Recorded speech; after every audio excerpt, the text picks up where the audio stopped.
Wilujeng enjing pamirsa, panggih deui jeung abdi Windy Raudatul Maulida. Dina topik ayeuna abdi bakal ngabahas ngeunaan lobana akun palsu dina Facebook. Ngaranna ge media sosial nu ngancikna dina internet. Saha bae bisa entep di dinya. Dina Facebook upamana tina 855 juta akun aktif, 83 juta diantarana atawa 8,7% kaasup akun nu henteu sah. Tina sakitu teh rereana mah akun palsu.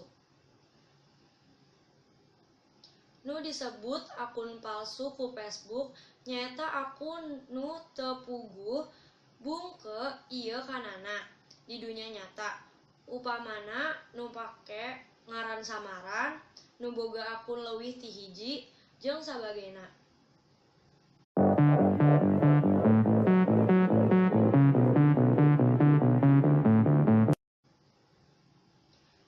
Eta salah sahijina nyaeta artis Iqbaal Diafakhri Ramadhan nu loba akun-akun fanspage nu teu resmi ngaku-ngaku minangka manehna.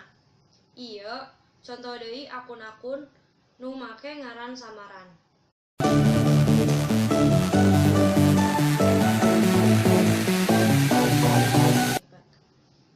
Pamirsa, sakitu nu pikahatur, wilujeng patepang deui dina wartos-wartos anu bakal dongkap abdi Windy Raudatul Maulida. Amit undur. Wilujeng enjing. Wassalamualaikum warahmatullahi wabarakatuh.